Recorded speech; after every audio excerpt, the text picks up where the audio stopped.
Perhaps you have noticed that the characters in The Cradle Will Rock are two-dimensional, types rather than individuals, with names like the Moll, the Gent, Mr., Editor Daily, Dr. Specialist. In a sense, they are cartoon characters, larger than life, sometimes even larger than theater life. The Cradle is thus a kind of modern morality play. After I finished it, I wanted my next work, again to my own text, to try to develop real people, very much themselves, with special personal qualities. I wanted to try characterization in depth and in musical terms. And so I set about writing and composing No for an Answer. It was produced in New York early in 1941. My theme concerned a group of hotel and restaurant workers and their plight of unemployment in a small American resort town out of season. I say I set about writing and composing, since I don't think I can tell you which came first, or ever does come first, in my method of working. I suppose this is one reason why I have never found collaboration with another person satisfactory. I think the closest I can come to describing my operational process is to say I first chart the outline and general idea of a scene or a song or a musical dialogue, lightly, as though it were a rough, freehand drawing. Then a tune will perhaps suggest itself and suggest the right words to go with it. And the words, when found, will in turn evoke the next musical phrase, or even the shape of the whole musical form. This is by no means an easy method, because when you are doing a large-scale work, you have to examine and re-examine a single hunk to make sure it is not only right in itself, but is right for and has the proper relation to the entire work. It is my way, and I don't apologize for it. There are advantages and disadvantages in being your own librettist. The main disadvantage is that you lack the fresh perspective of another mind working with you, and you have to dig up that perspective within yourself. Be two people, as it were, in constant alternating battle and agreement. The advantage, I suppose, is that there is a chance the final marriage of words and music will be close-knit and inextricable, and will give off a sense of naturalness, even necessity, a sense that it all had to be this way and no other. Here, then, are two scenes from No for an Answer. One is a comic character. The other is a love scene, using speech and song in alternation.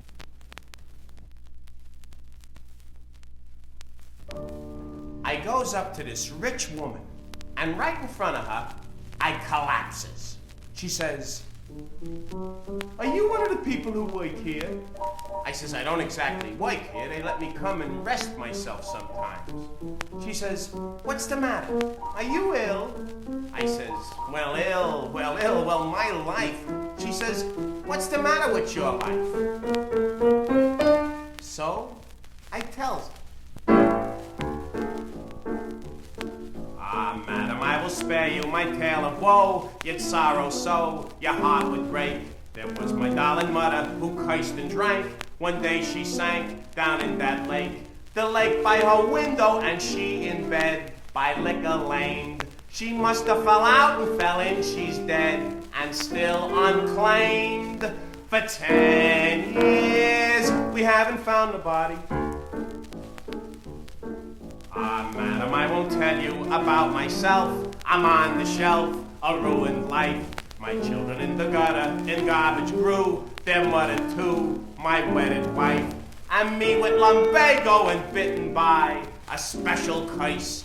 All night and all day I'll be sitting by and feeling worse and worse. Why? I got a secret passion. This old wreck can still dream, madam, you'll never guess. She says, "Liquor too, I suppose." Me, never touched it. "Riches? Nah, I don't crave riches." She says, "Women? Really, madam, you have mistaken your man." You'll only laugh at me. You'll think it's childish. What is it? Go on. You sure? Oh, lead me to that smell of penny candy, although I ain't got any penny handy. If you will only say that I may smell a spearmint bell, a nonpareil, a scotch delight, a taffy bite. No, not a bite, but just a smell. Take me away, I don't feel well. Oh, I go crazy only smelling when I cannot buy a thing today. She says, what a peculiar passion to have. But me, I'm an artist. I goes right on. I says, I guess that penny candy has always been my setting sin and secret vice. And though it is my shame, I can think of tons of other ones not near so nice. I once had an uncle was just like me, a queer galoot. He fell off the derrick and broke his knee. They had to shoot. But when they began to chloroform him, he said, take it away, no chloroform. So they said, well, what do we give him? So he said, lead me to that smell of penny candy. That's all I need to make me fine and dandy. If you will only say that I may smell them Tootsie Rolls, them licorice mops, them jelly beans, them chocolate drops. For if I cannot have one smell, it's just as well I pass away today. She says, you mean to say you really dream of penny candy? You know, I think that's touching. Touching! Uh-huh! And now I presses to the advantage. And madam, would you guess that my every kid inherited my love for sweets?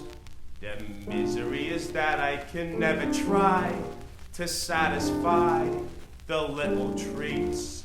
For many and many's the number of pennies could be spent. Did you know the price of an orange slice? It's 6 for a cent. Go away, kids. Back to your gutter. She says, well, how many children do you have? 4. Big one, medium, little one, baby arms. No, the most pitiful story I ever heard. Here, take this, my poor, poor man. She hands me a bill. It was 20 smackers.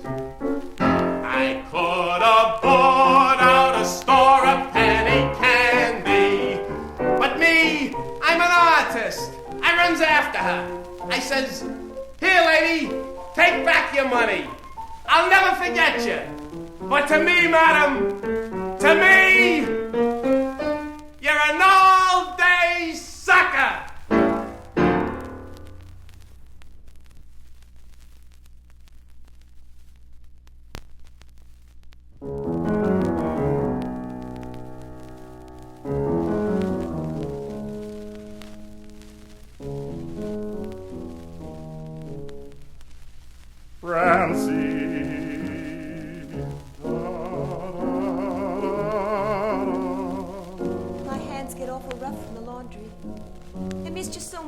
Joe, did you miss me? Did you? A lot? Really? Francie.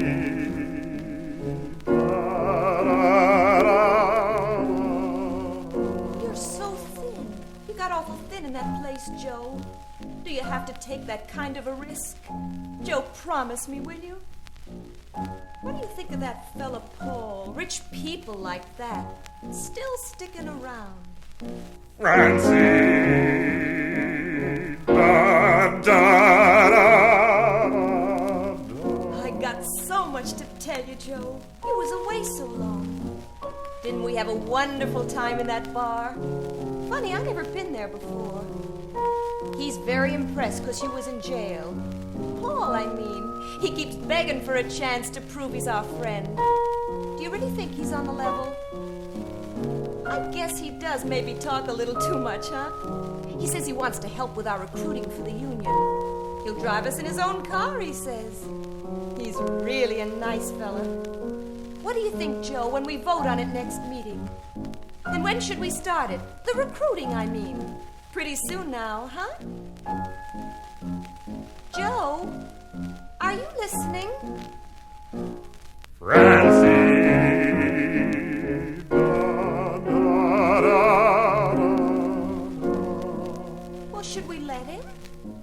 Oh, Francie, oh, I don't know. Oh, Francie, oh, Francie, Francie. You're making fun of me. His wife, Clara, she dresses so swell. Why'd she have to offer me that belt? What does she think I am? Oh, Joe, don't go away again, please. Francie,